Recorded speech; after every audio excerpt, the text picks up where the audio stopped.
Hello, everyone. Thanks for joining us. We will be starting the session in a few minutes at 3 o'clock.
Hello, everyone, and welcome back to Urbanlogue. Welcome to the 5th episode of the Urbanlogue webinar series. I am A.B. Venugopal, and I will be your Zoom host for the session. It has been great to see the participations and conversations we have had over the last 4 episodes. We have consistently had over 1,000 registrations, and we have about the same number as the last one checked. And we've had participations from over 150 Indian cities and 30 international cities, and a lot of positive feedback coming in. Thank you so much for sharing your responses. We are discussing a very important and interesting topic today. And the format for the discussion is going to be largely conversational, like what we had for the previous episodes, addressing some of the questions that all of you had raised during your registration itself. We hope that you find the session engaging and useful. On this note, a few quick housekeeping rules for everyone. Participants and panelists, feel free to chat and interact with each other in the chat box below throughout the discussion. Type in your questions in the Q&A box. For those of you who are watching on YouTube, you can drop in your questions in the comment section. Our team will shortlist these questions and it will be picked up and raised to the speakers and panelists during the panel discussion and Q&A. And finally, if you would like a particular question to be raised and discussed that is raised by someone else, you can upvote the particular question and it will come up and it will be brought to our notice that way. On that note, I'd like to introduce our moderator and first speaker for this particular episode, Shreya Gadepalli, the South Asia Program Lead of IDDP. Over the last 2 decades, Shreya has guided the planning and design of public transport systems in over half a dozen cities in India. Her areas of expertise include the design of non-motorized transport infrastructure, multimodal integration, parking management, and people and transit-oriented urban planning. Without any further ado, over to you, Shreya. Thanks a lot, Venu. So it's great to be on this 5th episode of Urbanlogues, which has had phenomenal support from all of you participants. Thank you very much. And I'd like to thank especially the Smart Cities Mission and Mr. Kunal Kumar, who has been a staunch supporter of this whole initiative to upskill our Indian cities on how to implement green transportation solutions. So I'd like to first introduce to you all Mr. Kunal Kumar. He is the Joint Secretary and the Mission Director of the Smart Cities Mission at the Ministry of Housing and Urban Affairs. Over to you, Mr. Kumar. Well, I thought you were going to be the first speaker. Anyway, I'll just maybe a couple of remarks to begin with. As you can see, I'm not visible. I'm the host on the call because my video is not working well, so I put it off. As I think Venu said rightly, this is a very, very important and maybe a very contextual topic we are talking about. a specific dimension of public transport, yes, but a very crucial dimension of urban transport and public transport at the moment. Uh, you know, the world is talking about going digital, contactless in a new normal post the COVID pandemic. And I think this is a big opportunity for our public transportation systems also to move towards more automatic and digital payment systems going forward. And sometimes, digital for the sake of digital tends to miss the argument. But in this case, I think all of us have to be very, very practical in the way we go about doing things so that, we are able to turn around things quickly. Because I see a lot of movement towards, unfortunately, towards private transport, which is happening, and there's a need for quick, confidence building. And I think this is going to be one of the most important steps in confidence building towards getting people back to public transport. We have been doing some interesting stuff. India has done the National Common Mobility Card, and I think a lot of cities have actually gone ahead and uh, and have created card-based infrastructure. Of course, a lot more needs to be done. And I think today, I think 11 transport agencies or 12 transport agencies are using National Common Mobility Card, and that number is going on increasing. So that's a very good plus point to begin with. And the NCMC has one, the regular debit kind of thing, and the second is a local wallet. Now these are two options which are used world over. Of course, now the world is moving towards NFC and other things. I'm not a technology. I'm not a very adept with technology on this front, but of course, some of the discussion will happen on this forum, and we'll be very happy to hear to that. I think cities like Bangalore, Chennai, and Kochi have already commenced quite a lot of fare collection online. And I've seen the use of QR codes picking up, especially in BMTC. I was in I think the second or the third edition of the Urbanlogue, where BMTC, Ms. Shikha had presented that they're moving towards QR codes, which is one of the very smart and tactical ways to, get into this domain very quickly in this COVID scenario. I don't know if these figures are correct, but I I think the revenues collected by public bus systems in India is close to around 55,000 crores, and this includes both urban and intercity buses. I think the number would further go up if you really include a lot of informal transit. But the point I'm trying to make is that the large-scale deployment of technology will actually bring down a lot of cost, and this also shows you the kind of market. So the business opportunity for digital payment systems in public transport is quite huge. And of course, there is a lot of subsidy that also goes in, although we can debate whether it is lot and needs to be more. I think if you ask my personal opinion, yes, it needs to be more because we need to support public transport much more than what we're doing now.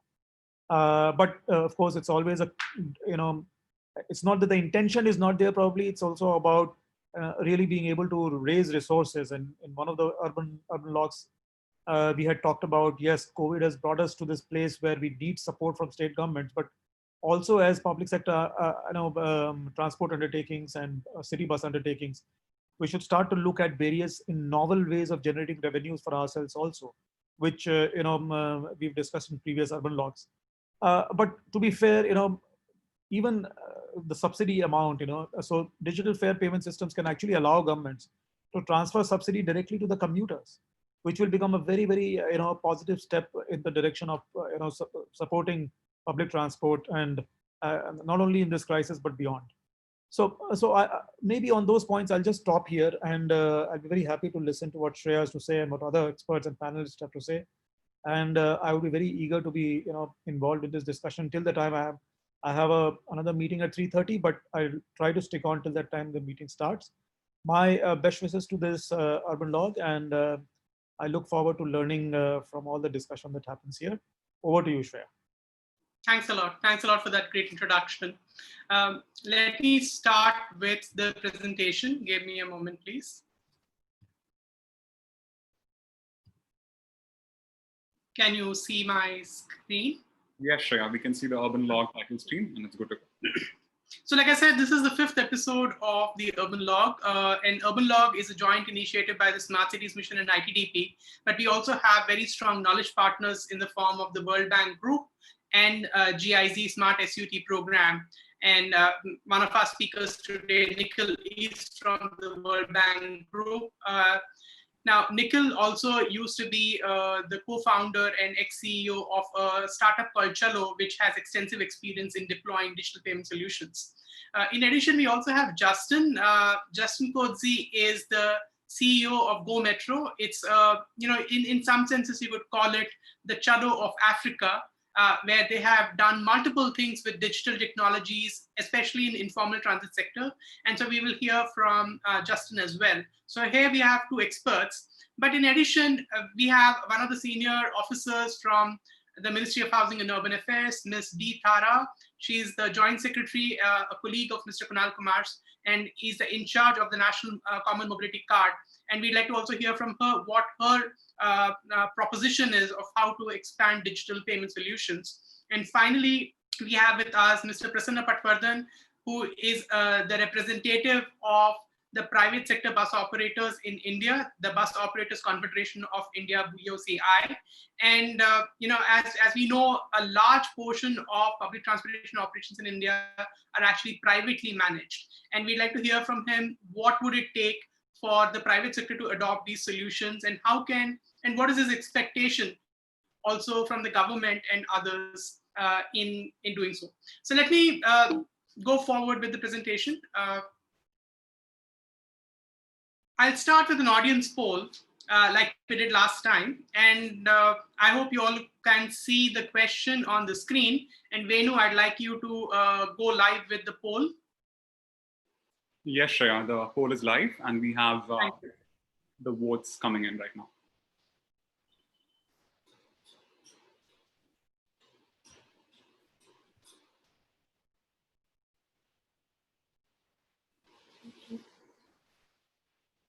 So we have around 65% of the votes come in. It's still rising. We can wait for a few more seconds, right? A few more seconds, and then maybe you can close the poll and show us the results, please. Sure.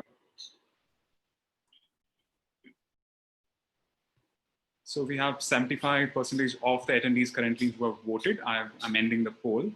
Yeah. And what you see on your screen is the results.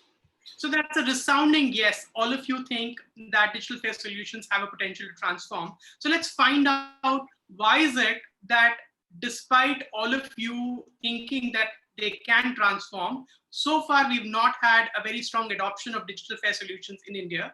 And what is it that we need to do in getting them adopted? And that's precisely what this presentation is about. It's going to highlight what are the key issues which are stopping Indian cities from adopting digital fare solutions. And then we will hear from Justin and subsequently from Nikhil as well on what has their experience been. So let's look at the question, what is public transport? And I'd say there are broadly 4 parts to public transportation. The first, which is most commonly acknowledged, is government-owned and operated buses, and also trains and metros and other forms of public transportation. But here, primarily, the government not only owns the rolling stock, but it is responsible for the entire operations. So these are the STUs that we have, whether it's the DTC of Delhi or the MTC of Chennai, or the BEST and the BMTCs that we have in the country. And they do own the majority share of buses in operation, especially in the urban sector in India, urban public transportation sector. Now, the second part of it is what I would call government managed private operations. These are under what one would call a gross cost contract services. So in this case, the buses are provided by the private sector. Having said that, the fare collection is still the onus of the public agency. It might hire a third party to do the fare collection, but nonetheless, the government is the face of the operations. So in first 2 cases, even though one of them is private, the public face of the service is the government. Now, between these two, you have around 35,000 buses which are operational in urban India. The third category is privately operated buses, but under route license. And this I would call, I'm sorry for the small little glitch there. It should have been called the NCC or the net cost contract. In this case, private operators get a license to operate on certain routes. They have to adhere to certain set of rules like issuing tickets and so on and so forth. But the regulation is relatively nominal. It depends from place to place, but the regulation is relatively nominal. And finally, we have privately operated but unregulated and informal services, which is a large number in India. These are share autos and e-rickshaws and minibuses, which are there across the whole country. Now, digital fare solutions in each of these categories would be different because the actors are different and the incentives are different and the barriers are different. And that's what we will learn about in today's session. Now, I have another audience poll for you. And Venu, could you please run the poll for us? Sure, Shreya. I'm just launching the poll and yes. The poll is live and we have the responses coming in.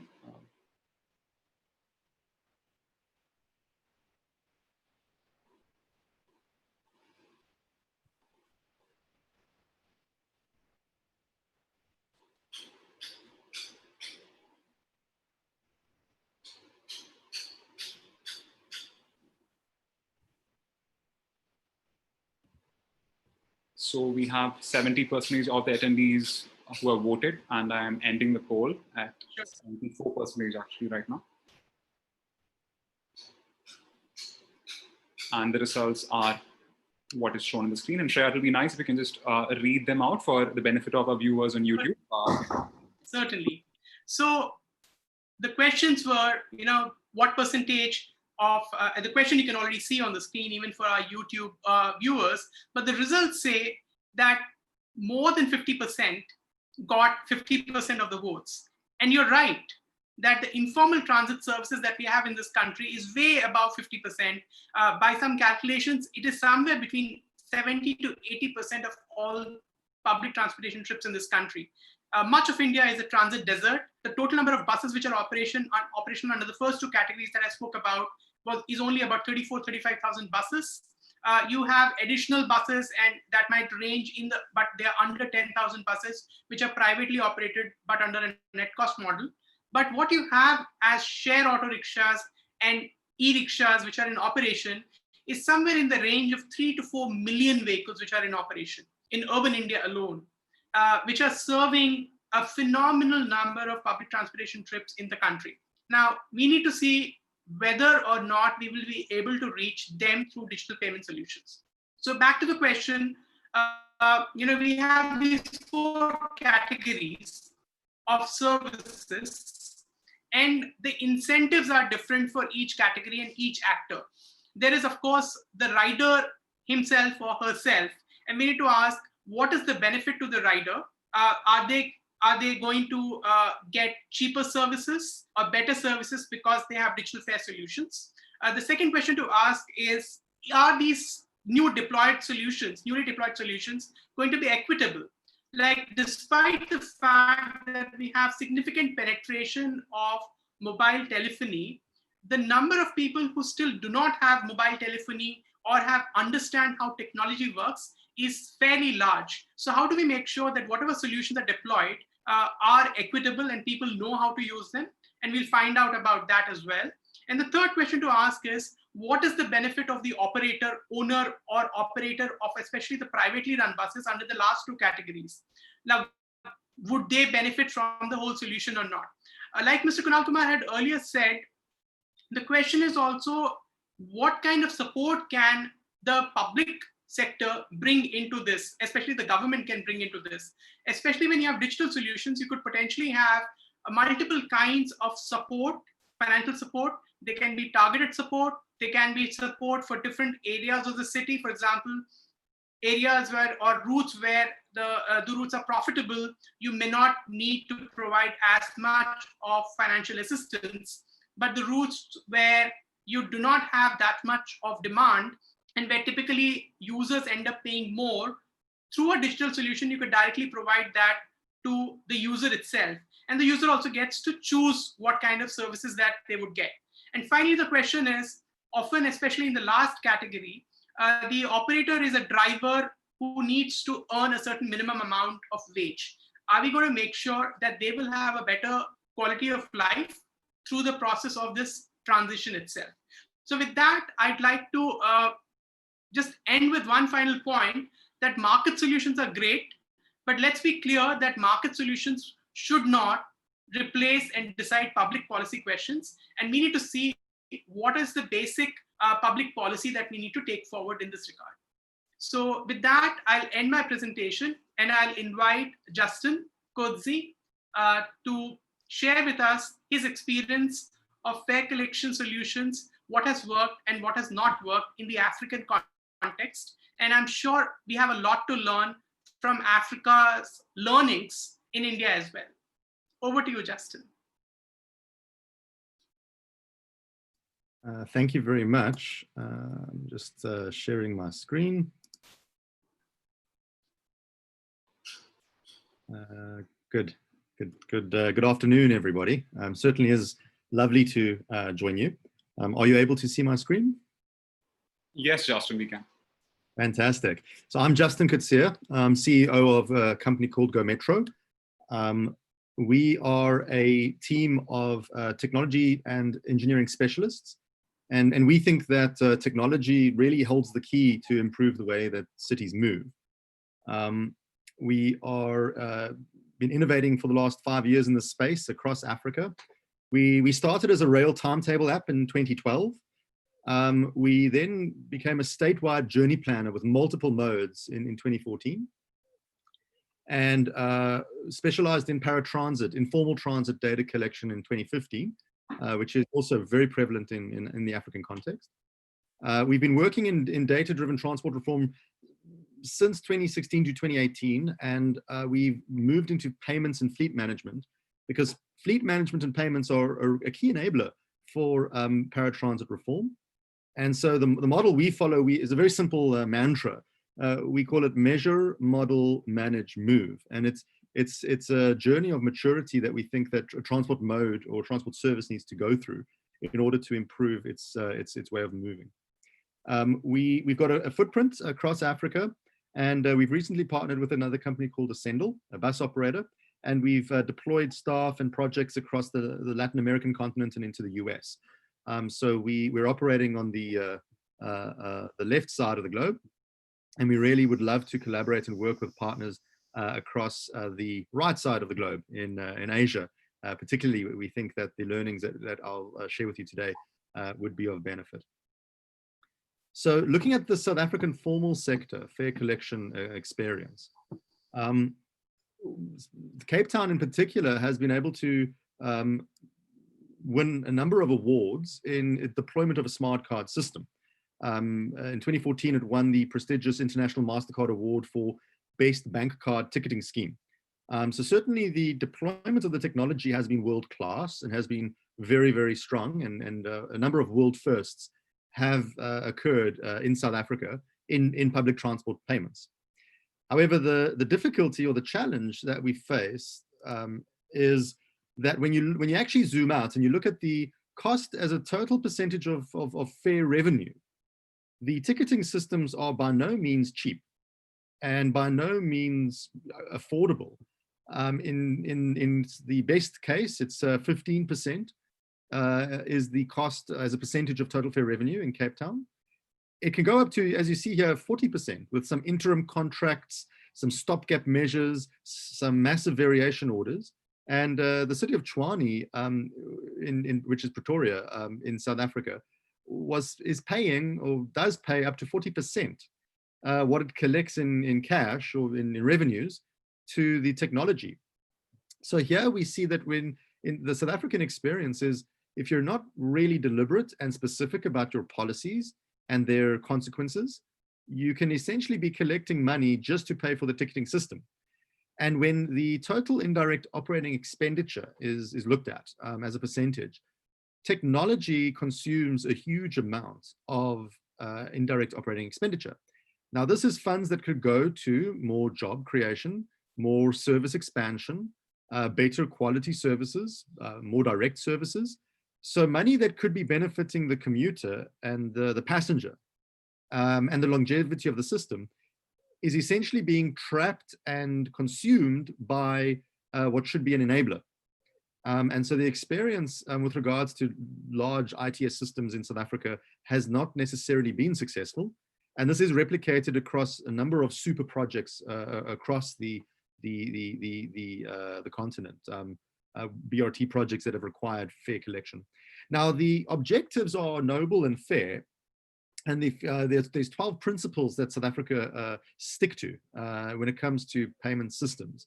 However, the implementation and the execution of these principles have not succeeded.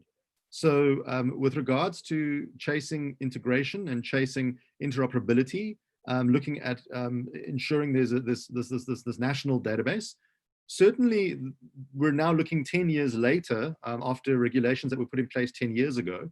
And you can see the report card on the right-hand side versus the achievement of these policy objectives. It reads very, very poorly.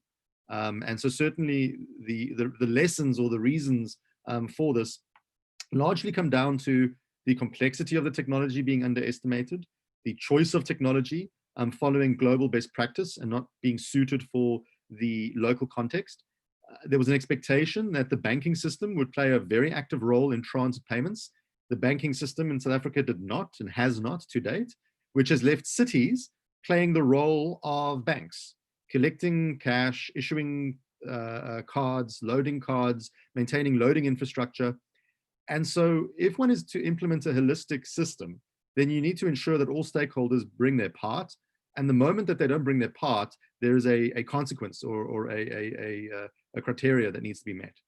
I think one of the most disappointing aspects of the implementation of the formal policy has been that when we needed data the most with regards to our response to COVID, we did not have the data because the national database, the regional database simply didn't exist and was not accessible.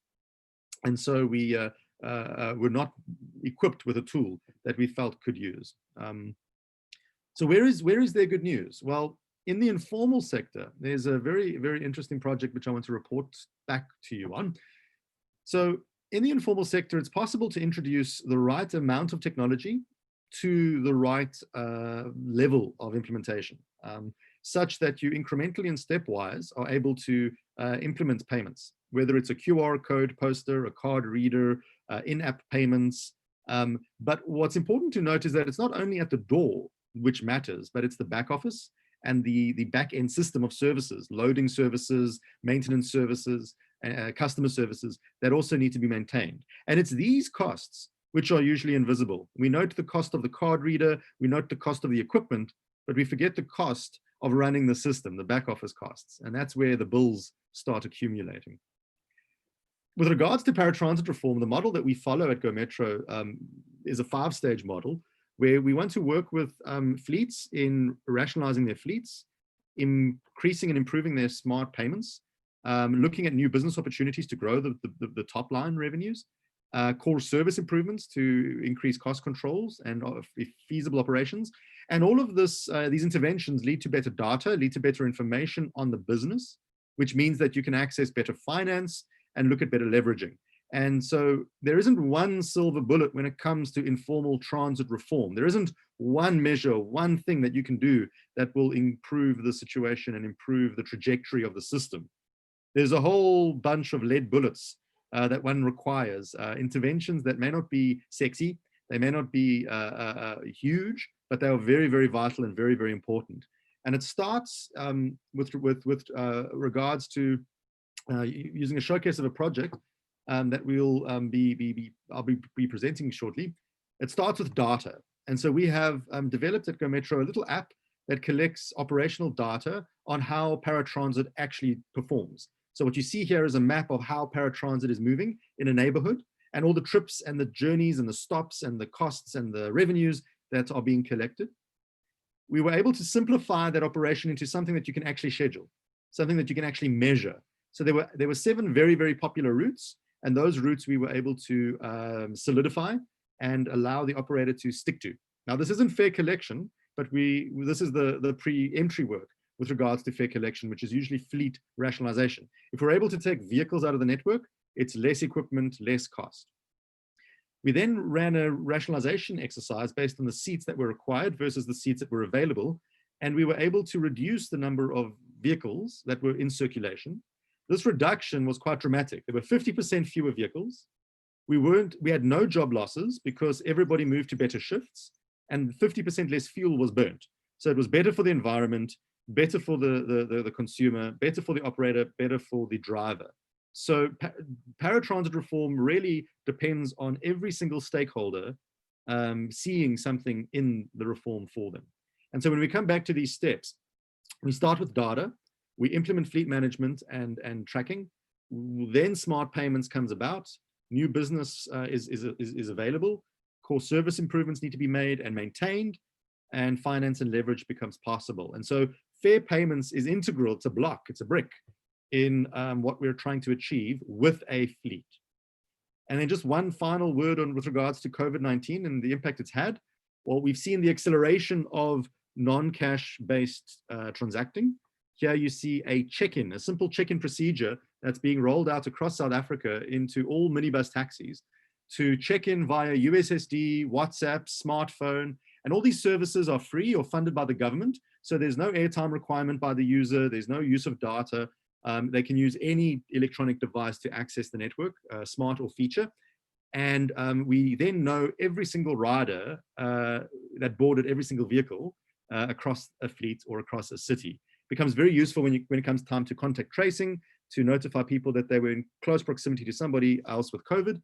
And this is the start, we believe, of check-ins potentially leading to payments. It's the same type of transaction. All you now need to do is add a stored value wallet and you're able to transact. So there is a huge opportunity with regards to accelerating cashless payments due to COVID. Thank you. And I look forward to answering some questions on this session. Thank you so much, Justin, for that presentation about the African experience. I know you have a lot more to speak about what has happened in Africa, and I hope you will be able to answer those questions during the session. I'll now go over to Ms. Thara. She is on the panel. Can I ask you to unmute yourself? Yes, sure. Yeah. Thanks a lot for joining us on this session. You are in charge of the National Common Mobility Card exercise that's being done by the Ministry of Housing and Urban Affairs.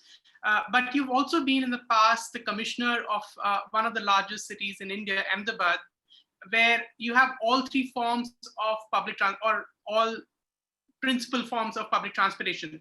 There's AMTS, which is directly run by the city.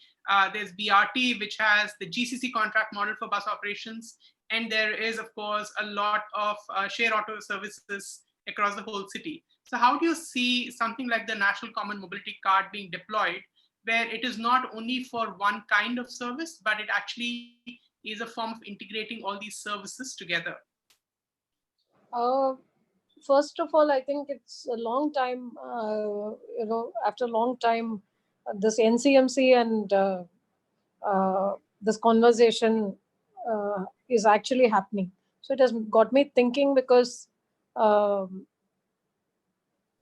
I'll start my video. Okay. I'll start my video, and just because, oh, sorry.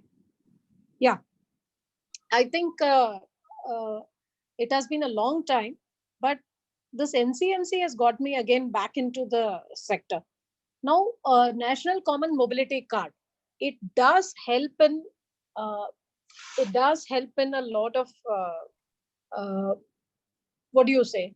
We are thinking this card could be easily making many people travel. It's one card for every mode, and it's not only a card for travel; it is also a card for shopping.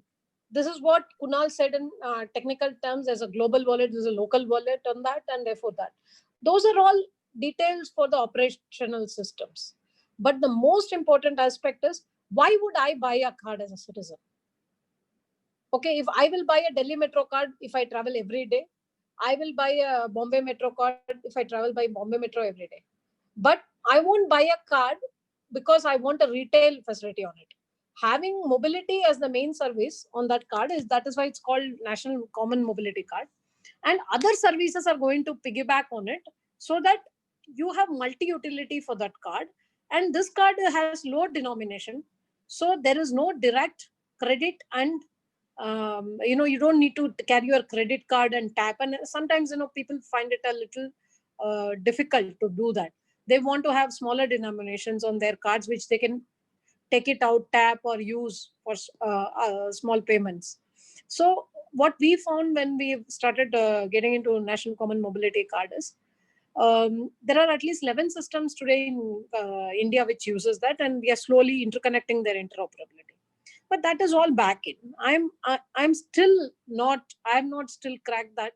What will make people buy the card today? If I'm able to give a ticket easily or give a QR code on the mobile, I don't need a physical card. So why should anybody have a card? So it could be anything which is common and accessible and easy. I was just thinking as the expert from Africa was speaking, that what are the other services which we can get onto the card? Like, for example, can the card itself, the card or the soft card, it could be even the the card in the mobile, or soft SIM as you call. So soft card, can we do something like, getting that card is integrated to many other things. They are integrated to your, say, health, integrated to your access to, PDS system. There is Aadhaar number, but this card can be a very, the way of getting. So first of all, I am also not very clear whether there is a common physical card required, or it's just a notion of card on a mobile it is required. So that technical part is being analyzed, number one. Number two, what are the services which can converge? Very interestingly, what the expert from Africa told is very important, that we only organize the formal transit, but the paratransit should be organized. We are not having, how would we enter that sector? There's so many operators.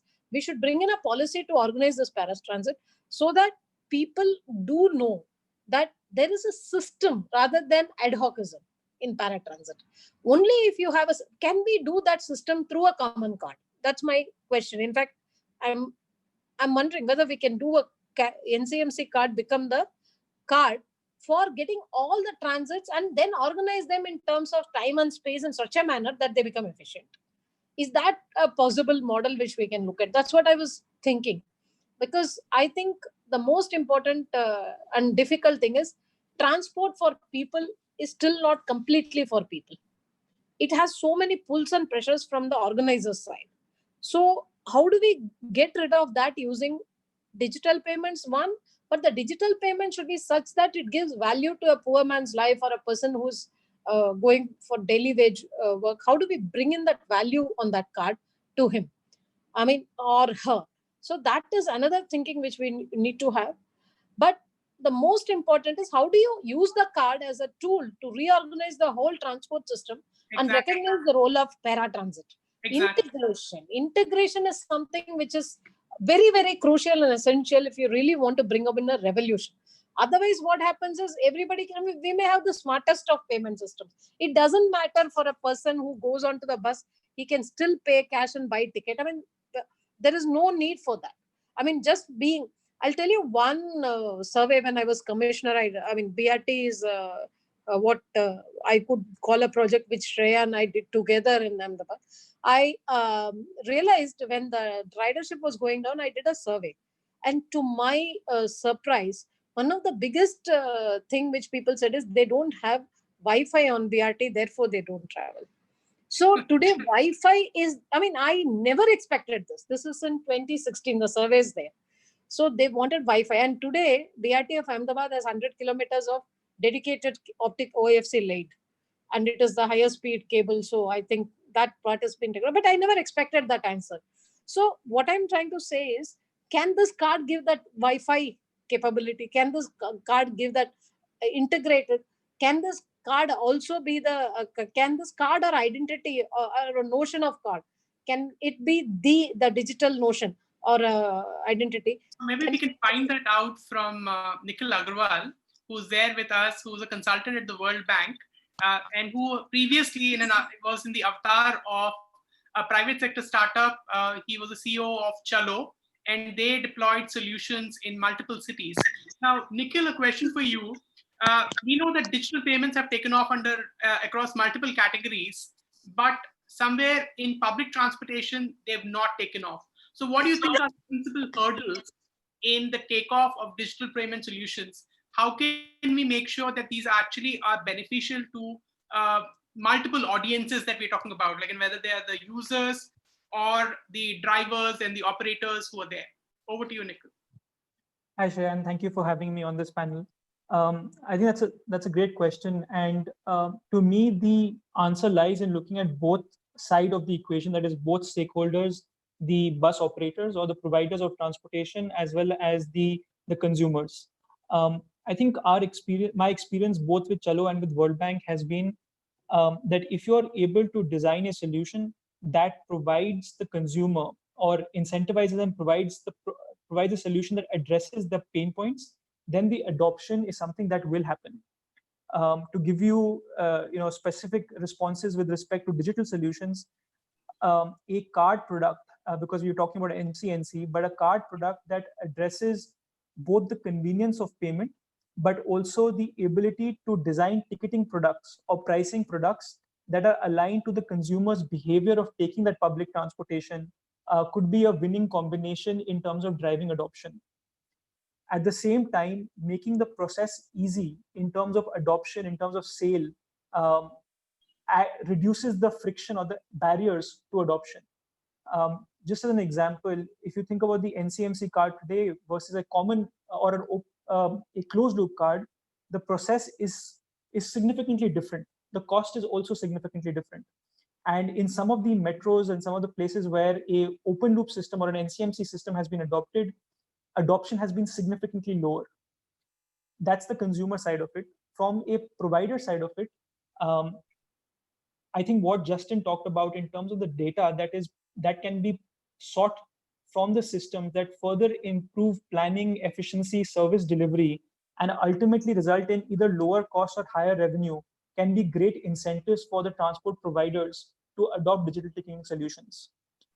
There is a requirement for ITS, for cities, to think about that entire value chain of where the backend system is not only delivering great customer solutions, but is using that data to also power great value at the operator's end. Just on a couple of points here that ma'am made, I think, and also that Mr. Kunal Kumar made, I think some very interesting thoughts, right? One is that there has to be a incentive to make or a change in life, right? So if we are asking people to go from cash to card or cash to digital solutions, what is that incentive that takes them to make that transition? It can be in the form of discounts, which have been seen to work, where you do differential pricing. It can be in the form of additional services. It could be, like Mr. Kunal Kumar said, in the ability to provide direct transfer benefits and subsidies to them. The second point that I found really relevant is to think about card not just as a card, but any one form factor that solves the problem. And one of the experiences that we've had at World Bank, and as we looked at various STUs, is to really not limit ourselves to any one solution, but to think of a suite of solutions that may be required to address the problem of digital ticketing. Thanks a lot, Nikhil. Now, a very key question which has been asked by one of the participants, Ravi Ponnapureddy, is who is the custodian of this data, and how can this data be accessible to the government to make decisions? For example, if you realize that certain categories of people need targeted subsidies, they need to have access to this data, right? So that I take that question to Mr. Kunal Kumar to say, do you think that there could be some form of a public agency, either centralized or at the city level, which would be the custodian of this data, and based on some KPIs, there could be targeted subsidies which are given directly to the user? That's actually a very good point. I may not have given it a great thought so far, Shreya, so I'll not be able to react offhand on that one. But we realize, data management is absolutely key to making this work. And how to do it at the moment, maybe I can only say that there are many possibilities, but really before firming up, I think let's see what happens on this discussion, and maybe post this discussion we can think on it. But the point you're making is that there has to be trust. I think when you're talking of some organization in between, what you're trying to say is there has to be trust, and there has to be seamless flow of information, and there has to be efficient means of exchange of data amongst various players. So we have to think through mechanisms to make that happen. We are working on some data management platforms, but I'm not sure whether this will work in this regard. So my short answer will be we need more engagement on this. Can I come in and answer this partly? Sure. See, what is happening is, I am bringing out that point. The biggest challenge today is to connect Delhi Metro to Delhi bus operators. Yeah. Okay, the Delhi bus operator to the Delhi auto operator. Okay, if you're talking about data is the byproduct, okay, of your operational system. Okay, now you need to really start from, like somebody in the question answer had written, everybody has their own system. Yes, again, somebody said the open card system is not finding too many customers because the open card systems have been, adopted by metros which are just beginning. Whereas Delhi Metro, which is an established sort of a 60, 70, 55 lakh people traveling every day, it has its own system and it is going to go to open card system eventually. So the numbers of customers adopting the systems will not be indicative of the success initially, because it is that point I wanted to clarify. Somebody has been writing that. Anyway, but what I'm trying to say is, can we actually lift the fare collection system, digital systems, away from the service providers and make it common and integrated and regulated through single this thing? Then the data will be in one place, it will be in the same nature, it will be accessible, it will be unique. So that is very, very key, that we need to lift or separate out the fare collection system. Not that you take it out of the organization, but they all need to have a common umbrella or common thing where they will log in and use. And I think NCMC idea of providing scope for this for all the operators on one platform and some amount of retail on one platform is a great idea. Now, when that happens, automatically the data is available to anybody who wants to access it. That's what I wanted to tell. So I think it's more to do with how do you design your fare collection systems. Yes, many of them are at various levels and they need to change. Thank you. Sure, thanks. We'll get back to the question of data, but I'd like to move to Mr. Prasanna Patwardhan. Now, you represent a very large body of private bus operators, bus and car operators across the whole country. And many of them have been very badly hit because of the lockdown under COVID.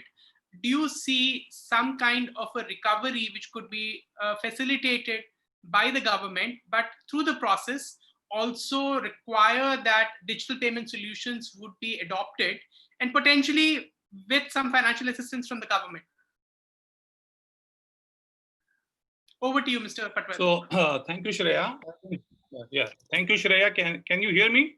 Yes. So I have heard a lot of things being said by a lot of people. I just would like to say one thing, that whatever Mrs. Thara said is absolutely right. First thing what we need to do is destroy this isolation of operators. So everybody is holding on to their own data like their own private property, which first should be destroyed. And all data should come on one single platform with some protocol which needs to be decided and finalized by central government. So that is the first thing which I would like to say. Her second question was related to what value you can add on to the card. So I have been discussing with this lot of banks and other people also.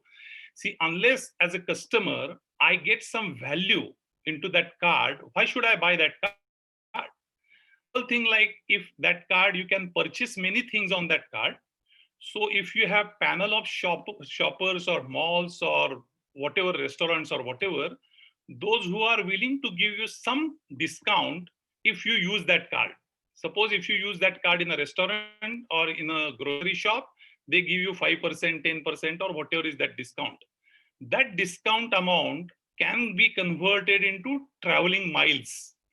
And those traveling miles can be utilized by the same people So their travel almost becomes free. Say, for example, every household at least buys somewhere around 5 to 10,000 rupees of general material every month.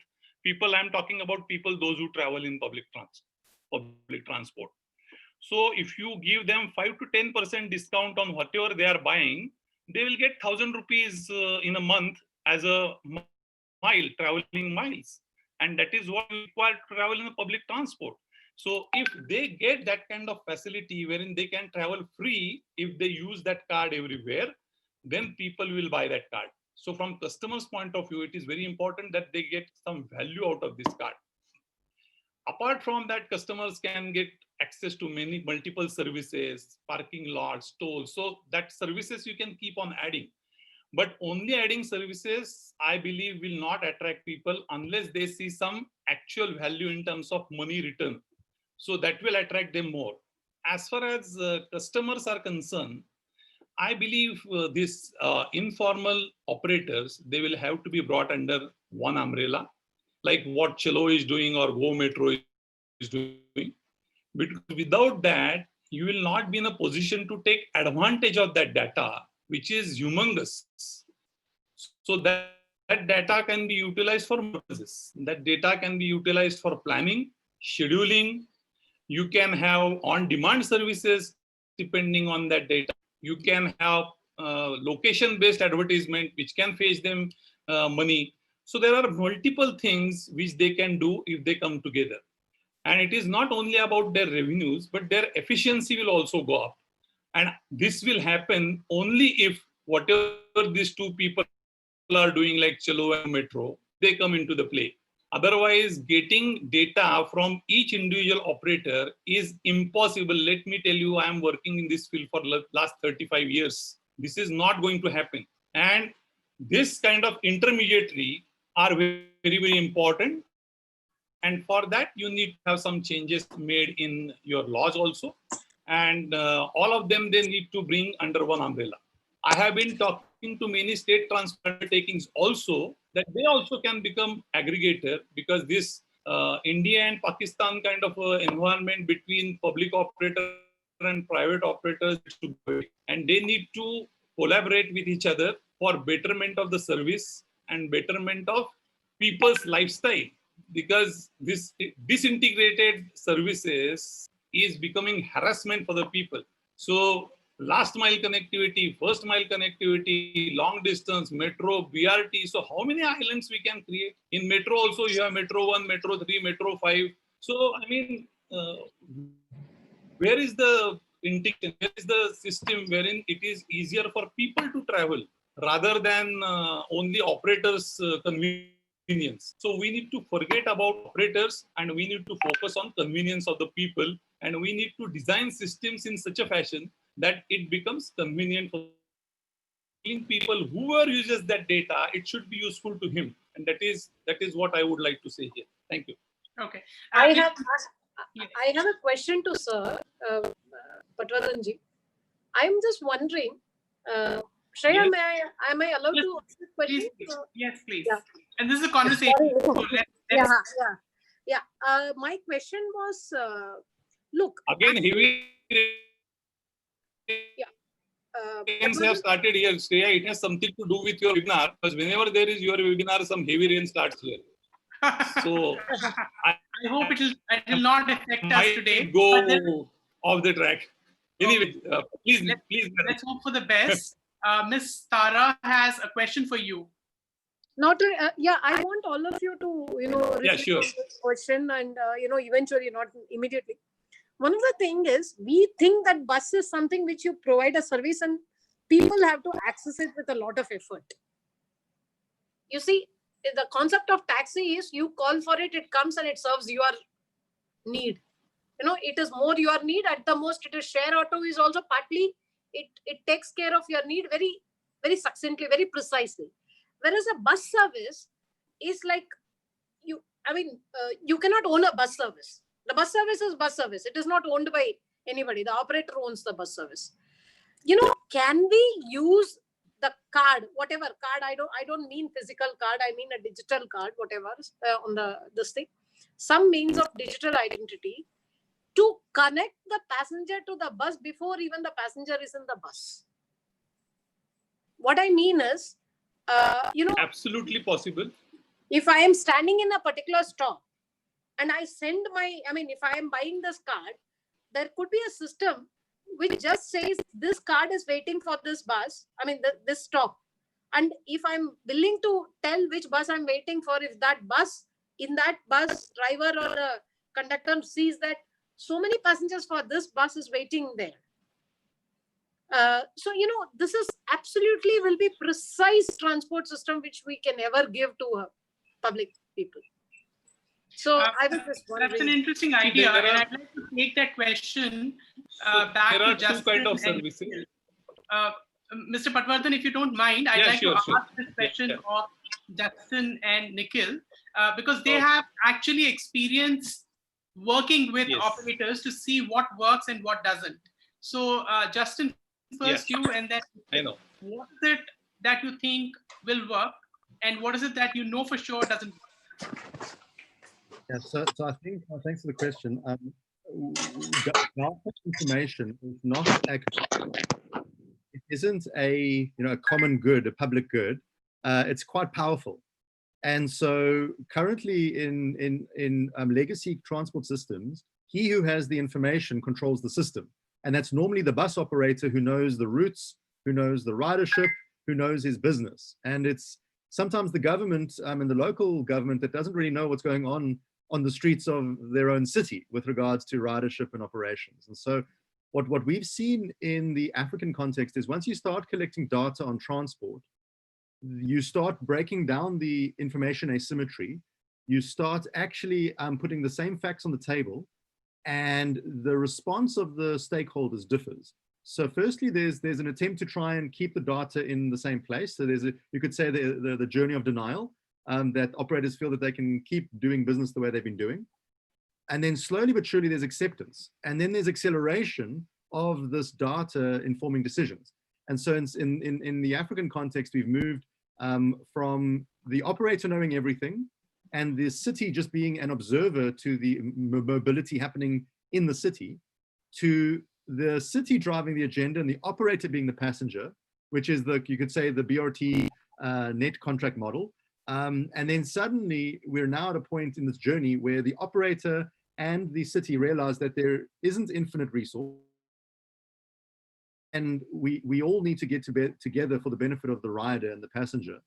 And so the first point is that data changes the power relationships, it changes the dynamics in an urban mobility sector. And we often say data is just a good thing, but data handled well is a good thing.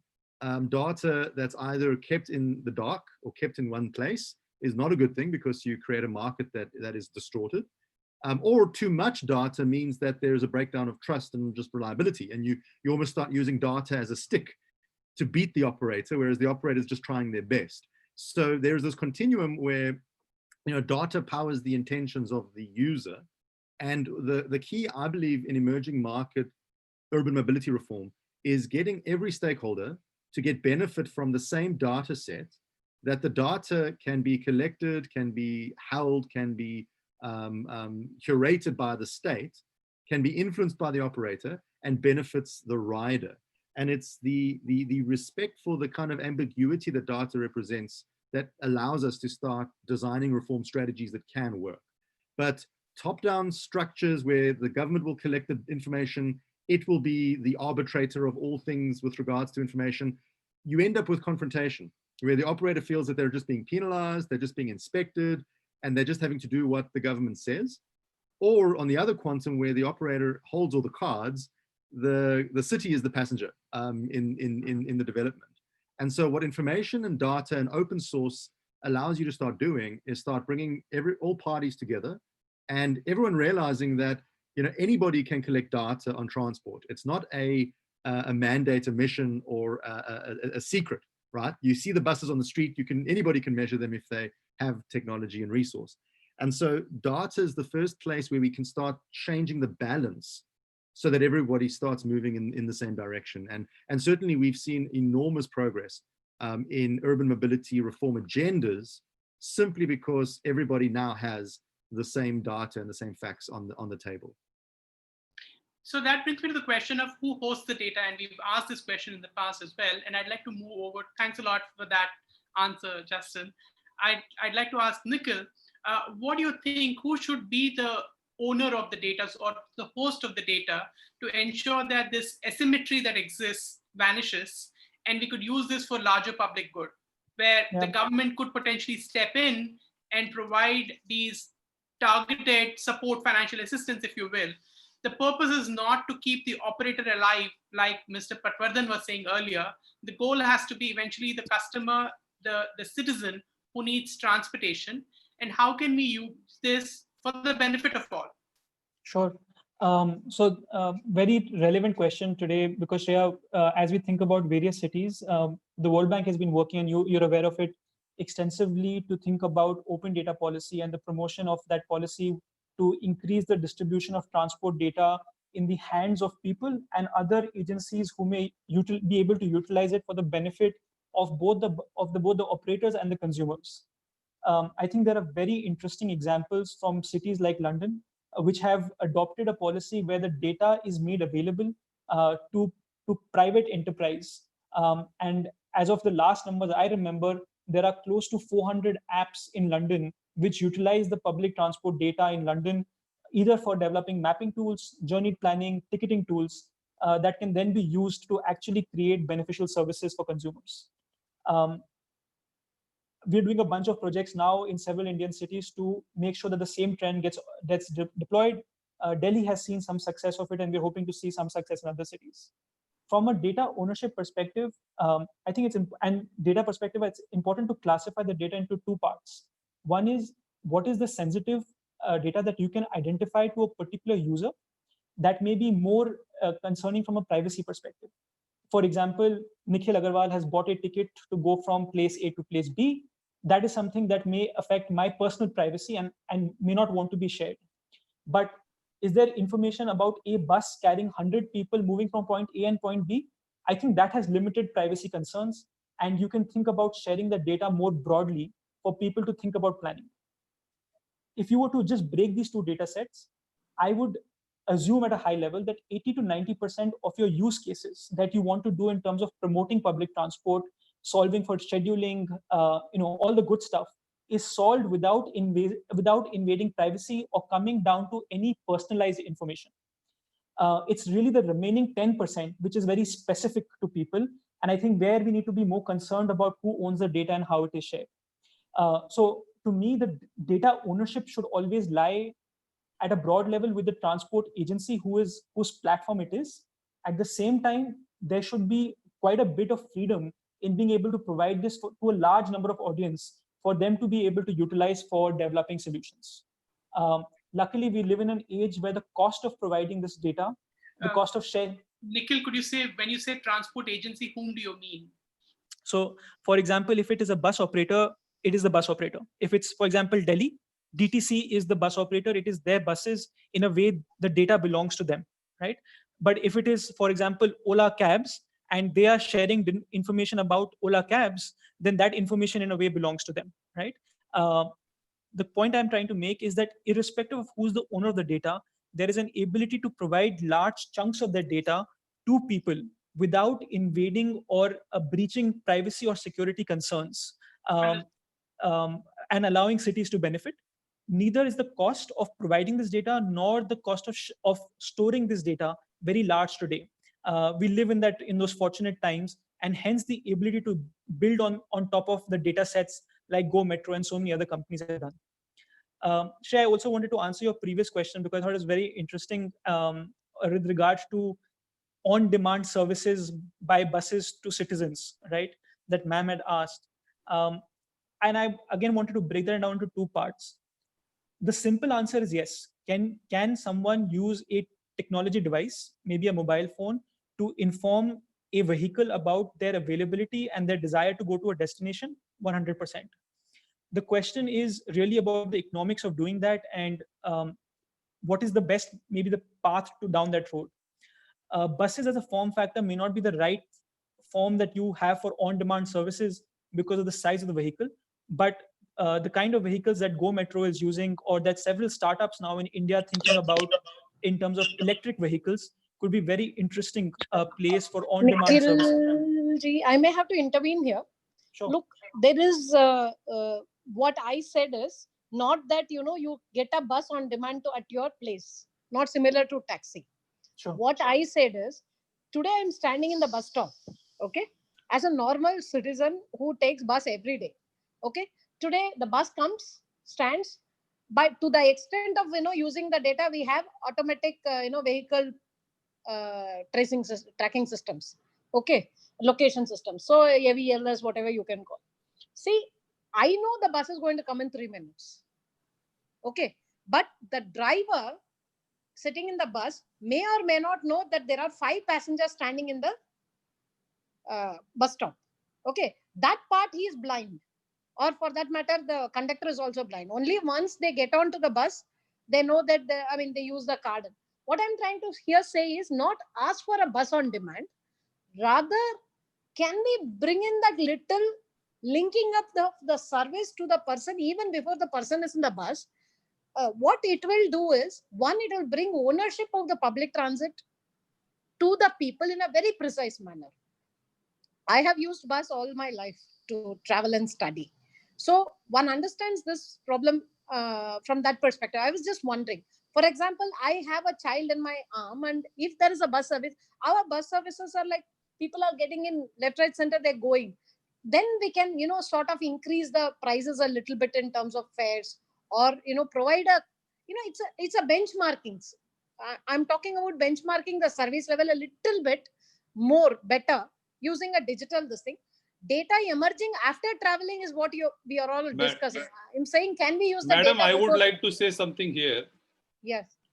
I would like to answer your question. Yeah. This is possible, and this is done in cases wherein organizations like Shuttle or City Flow, they are operating. So right.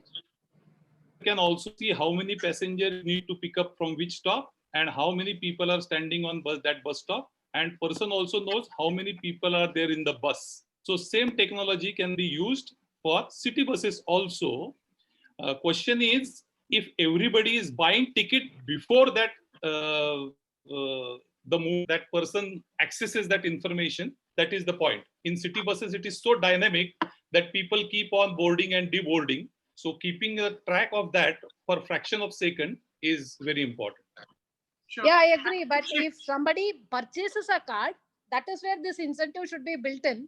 If he's on digital, then only he gets the information. So that becomes an incentive for him to even get into digital mode. Sure. I think technologically it is possible, it is being done. Yes. Thank you so much. I'd like to slightly shift gears here and ask this question about a legitimate fear that digital solutions could be exclusive, that they may not be within the reach of everybody, and especially the kind of public transportation clientele that we have in India and potentially in Africa as well, may not have access to digital solutions. So I'd like to again go back to both Nikhil and Justin to address this question of how these solutions could be inclusive rather than exclusive. Where can they get exclusive rather than inclusive? And what do we need to do to make sure that people not only see the benefit of it, but start adopting it without fear?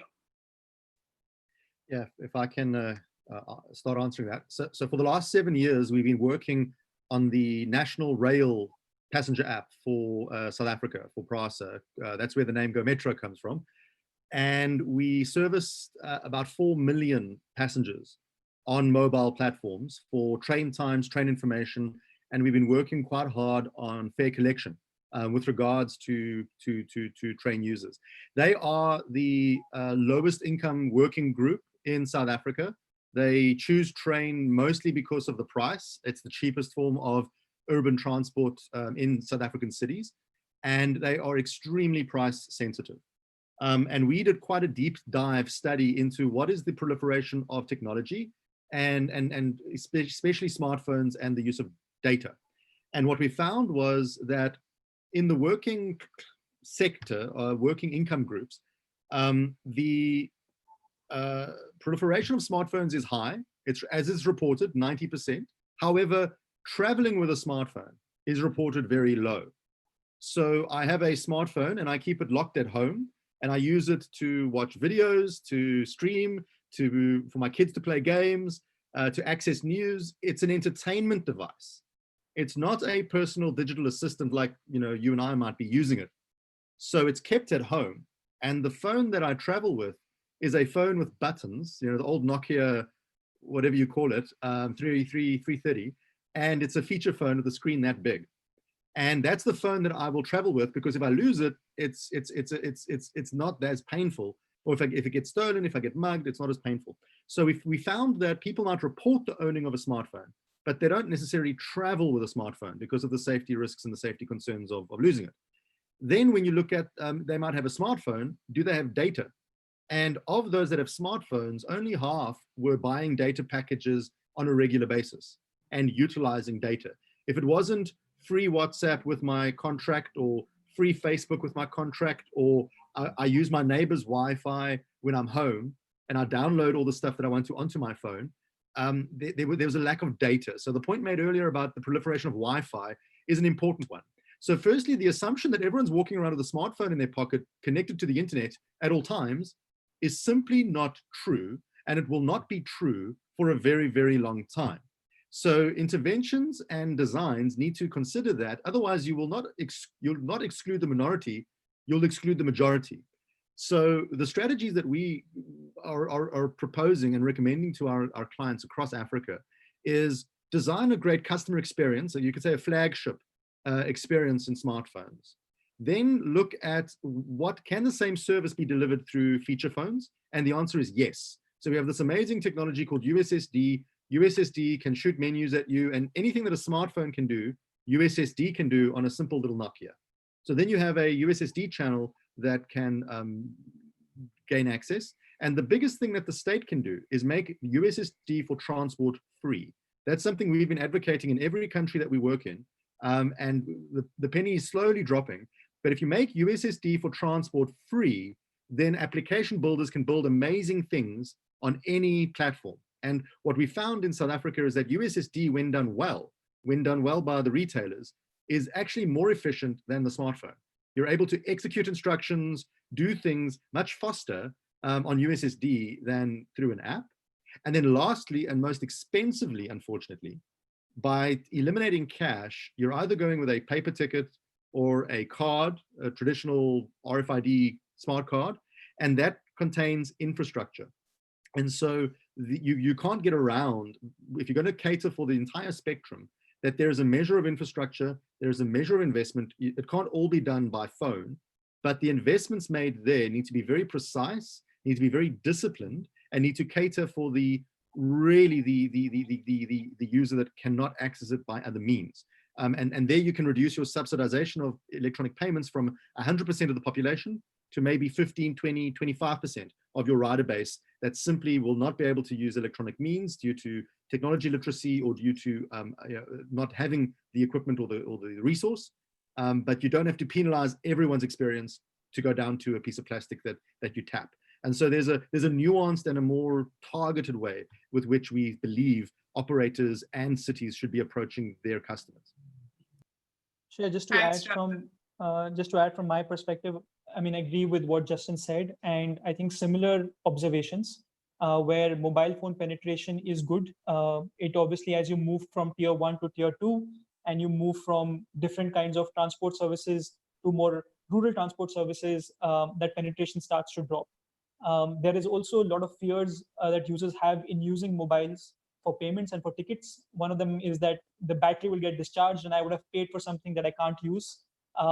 What we notice at Chalo is that cards as a form factor and as a mode of payment actually became very popular and much more popular than mobiles, despite of the significantly high mobile penetration. I understand Justin's point that this is obviously a much higher cost, both from an infrastructure perspective, from a distribution perspective, for customers and for transport bodies. But I think there are some smart ways around that you can probably optimize for and solve for additional services on top of those cards. This could be a closed loop, open loop solution that varies. I think what our experience in transport has been to solve for multiple modes of payment and give people the option based on their comfort, especially at this early stage of the digitization process, rather than try to solve necessarily for just one mode of transport, one mode of payment, which may be the most optimized. Thanks, Nikhil.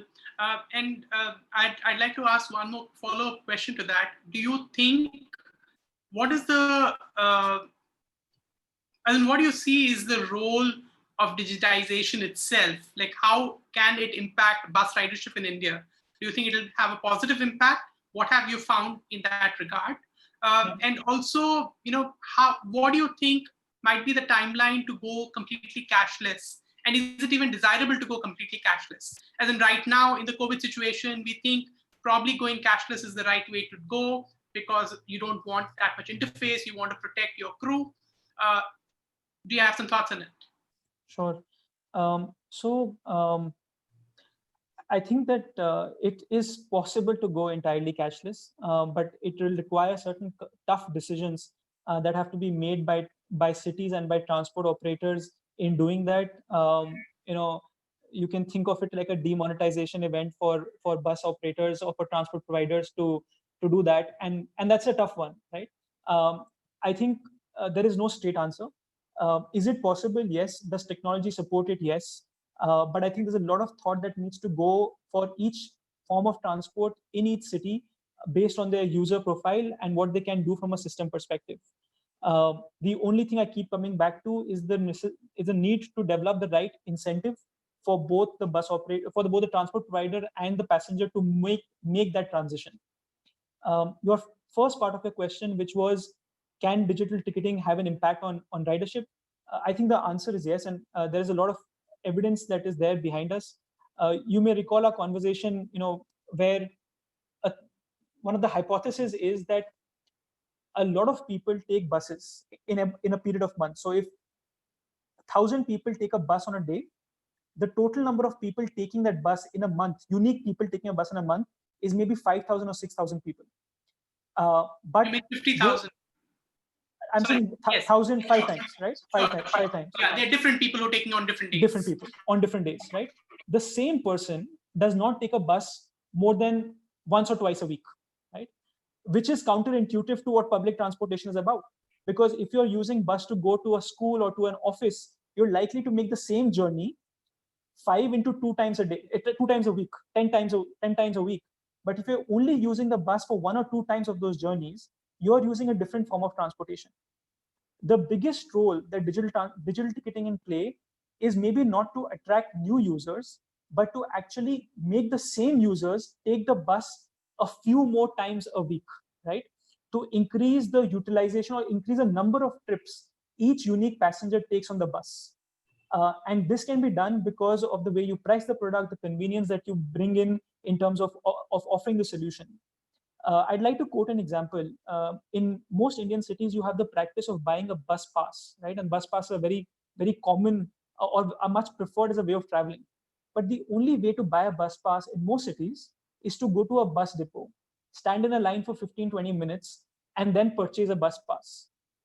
Once you've purchased it, you have prepaid for a month's travel, which means you're likely to take the bus every single time you travel.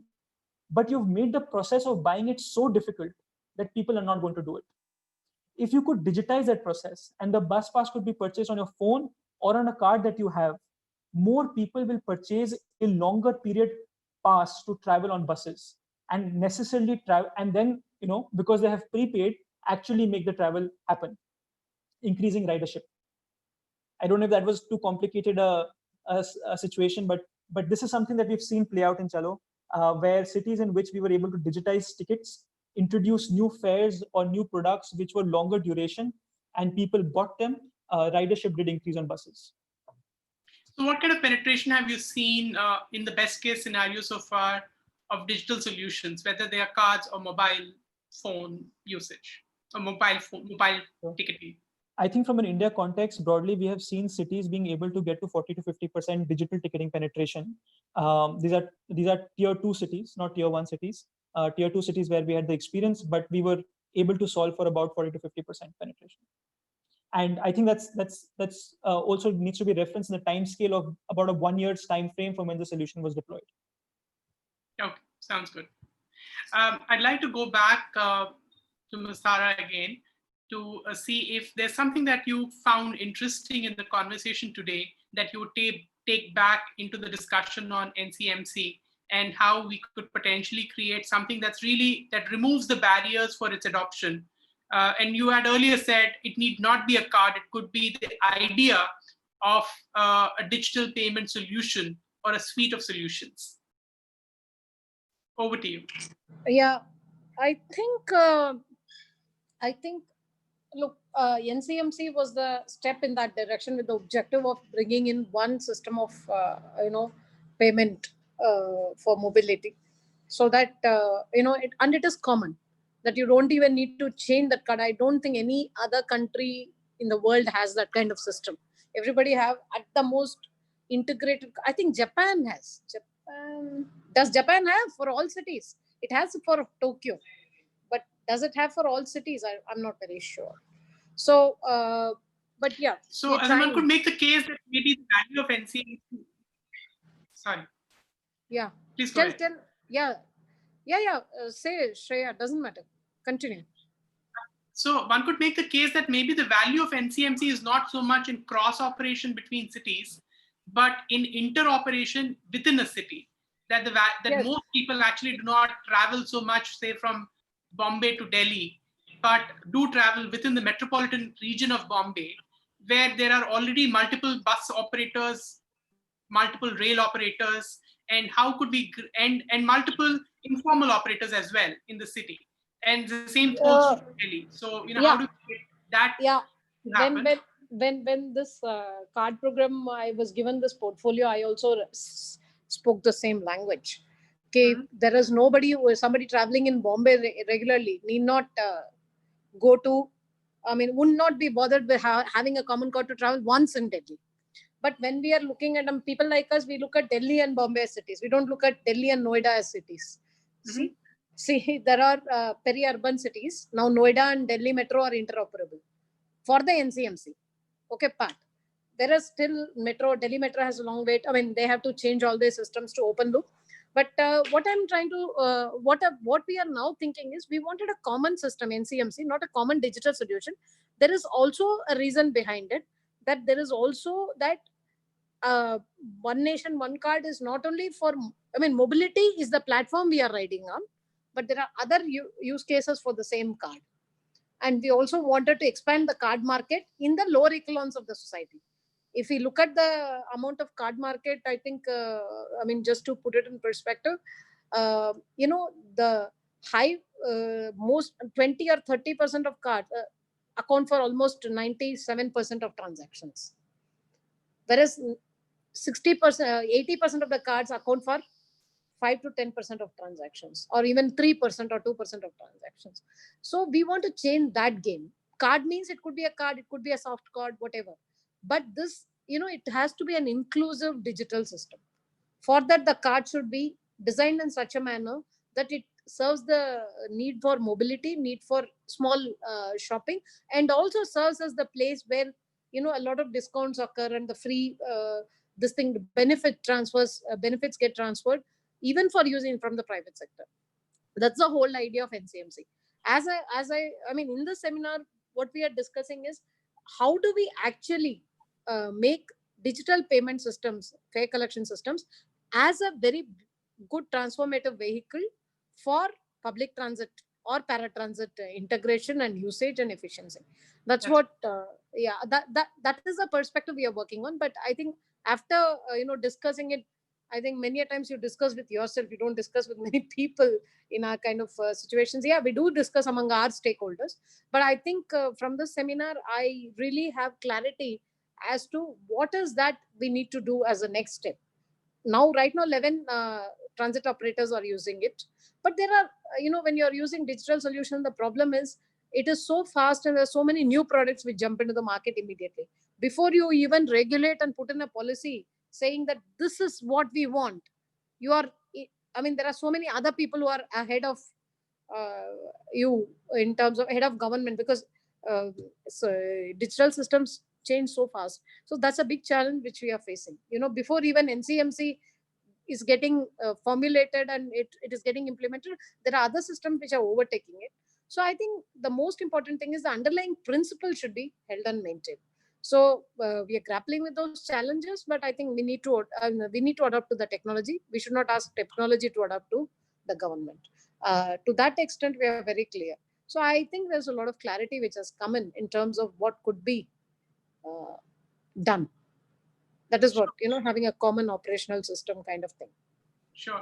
And one of the key points that both Justin and Nikhil raised from their own experience is that you need customized solutions where you understand what the requirements in the city are. So the requirements of a Jabalpur would be very different from that of a Delhi or metropolitan Delhi, which includes right? NCMC has, I don't use the technical language. I'll tell you. Look, there are the commonality part of it, interoperable part of it is only occupying one part of the card. Mm-hmm. Otherwise, the kind of passes, student passes you want to give a 1-day pass, you want to give a 10-day pass, you want to give a discount, you want to give a freebie. All that is also, that scope for working is given to the public transit operator of that city, the way he wants to define and write his own this thing. So it's common means we won't dictate what it should be.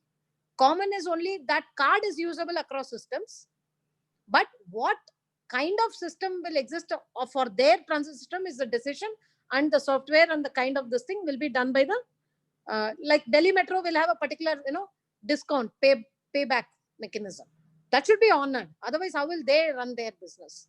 They know how to run their business. So that is part of that on that card. Yeah, that part will be handled by you. Yeah, but the main question remains that there is a fragmentation of service providers. And is there a way that you could integrate where Delhi Metro doesn't just keep doing its own thing and DTC does its own thing, but instead citizens get a seamless service? And so that's what we could think about. That regulation has been put in place. Already we have said simply, there will be no cards henceforth in mobility sector without having the NCMC. So it is NCMC compliant cards are only allowed in mobility sector, open loop cards. It's very clear. It's a policy in place. But now every transit operator is grappling how to meet that demand, because some are already with a closed loop system, and a closed loop system gives you a lot of autonomy. Remember, you have the money. People take the money, deposit it in the bank. There's so much interest which come, all our incomes. So like big operators like Delhi Metro, they have their own system which is so robust. So it will take some resistance and some time before they completely jump onto the system. But I think they're operationalizing one line, airport line for NCMC. So I think it's slowly going to pick up, and it takes that little bit resistance. घर में बच्चों को कुछ खिलाना है तो कितना resistance होता है यार तो. Absolutely. We're coming to the close of this session. 4:30 is the end time. And before we close, I'd like to ask if each of the other panelists that we have any closing remarks, final words, and see how we can take this work forward. And this was just the start of a conversation. We understand that we've not come to any conclusion here, but certainly I hope if all of us together could go take some ideas back to Ms. Thara and Mr. Kunal Kumar and the cities themselves, we could probably have better adoption of the solutions that we're talking about. But final comments from the three other panelists that we have. Sure, maybe I can go first. Oh, sorry. Sure, Nikhil. Okay, so I think from a solution perspective, a lot has been said. I think what we are finding at the World Bank is as from a timing perspective, what the situation has created is the ability to bring about change that we all want and we've all been talking about for a while, but to accelerate the deployment of the change because there is more acceptance from a lot of the stakeholders, whether it's the conductors, drivers, bus operators, as well as the customers. And I think it's an interesting time to hit when the iron is hot. So glad to have these conversations happening and this ideation happening. But we should quickly move to an execution phase of bringing these changes into place. Thank you so much for having me. Sure, thanks. Justin, and maybe a last word from you, Mr. Patwardhan. Justin, over to you. Thank you. I think, I mean, there's a lot of buzzwords that fly around with regards to digital payments, and these systems, I think there's three really important concepts which I'd like to close off with. There's digitalization of payments, which we're seeing happening, going from cash to digital payments, and that's a process that you can choose different strategies and different pathways, and that's an important trend that you almost can't undo. It's going to happen, and so digitalization of payments is an important objective, and we want to see that accelerate. Then there's the collectivization and the looking at the institutions, the governance, the structures that we've spoken about. Putting a body together for the informal transit sector, looking at working with the industry groups of the bus industry and the different operators, and so collectivization and restructuring, repackaging your urban fleet is an important objective or step to make this a success. And only then do we talk about integration and interoperability.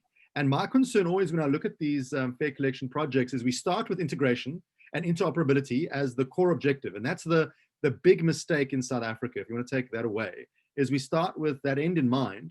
And after 10 years, we haven't succeeded in what we should have done, which is the digitalization and the collectivization. And so there's nothing to integrate and there's nothing to be interoperable because these structures do not exist. So I think there's a progression that's required, and be very cautious of throwing the words integration and interoperability around too early and too quickly, because your house of cards will come falling down. Thanks a lot for that word of caution, and I think that's something that all of our cities need to understand. Final words from you, Mr. Patwardhan. What is it that you think you would say as a private bus operator and also the president of the body? I think from private bus operators, 2-3 things are important. First thing is creating awareness among private operators. What are the benefits by using this digitization, which happens only in terms of planning or customer loyalty. And customer loyalty can come only if we are giving some value additions to customer. So if we think both in the same lines, so what I'm going to give it to customers and what I'm going to give it to operators, then the answer we will find out answers, and then it would become very easy to expedite this process at all nooks and corners of the country. So as I said, aggregation is one of the model. State transport undertakings also becoming aggregator or working with aggregator is another model, wherein all of us come under one umbrella and then we use the same system for one small area. I am not talking about all India. So area-wise solutions needs to be found out, and what additional I can give it to customer in terms of benefits, which I said, if he uses that for purchase of some goods or something, he should get benefit as a discount, which can be converted into miles. So that I think would attract more and more passengers. Thank you very much. So with that, we'll come to the end of this session, but don't go away. I thank all the panelists who are there. Thank you, Ms. Thara, Mr. Kunal Kumar, who's not there right now, but had started the session, Mr. Patwardhan, Justin, and Nikhil. We had a great discussion. I'm sure our participants found it useful. And I hope this just doesn't end as a conversation, but results in some action. Look forward to it. Over to you, Venu. Would you like to take us forward to the remaining part? Sure. Thank you so much, Shreya, and thank you to the speakers and panelists. It was a very engaging conversation as a listener, and it was great to see the kind of positive feedback that was seen on the chat and the questions in the Q&A. Before you all leave, I'd like to launch a quick poll, as we always do, to help us improve our next episode. So how would you rate the quality of this webinar, and would you recommend this webinar to a colleague or a friend to watch as well? To all the attendees, the presentations and the key takeaways from the session will be sent to your email addresses that you've used while registering. And to those of you who are watching on YouTube, like you have already been informed on the chat grid, kindly drop in your email address and we will be sharing it to you as well. With that, I'm ending the poll and sharing the result as well. And it's great to see excellent numbers as always, with roughly 90% of the people rating the quality of the webinar as high, and nearly 98% of them suggesting that they would recommend this to a colleague and a friend. So thank you so much for joining, everyone, and have a great day. Aren't you launching the next session, Venu? So for those who are still there on the session, we'll be again coming back with another episode of Urbanlogs next Wednesday, and this would be on communication about sustainable mobility, especially in the situation that we are right now, the COVID situation that we are in right now, and how solutions could be communicated better by cities to citizens. So the registration link has been shared a few times on the chat box, and I think you'll receive an update as you log off the session on Zoom as well. So thank you, Shreya, for bringing that up. And thank you once again to all the speakers, panelists, and attendees in this session. Thank you. Have a great day. Thank you all. Bye-bye. Thank you. Bye. Thanks, everyone. Goodbye.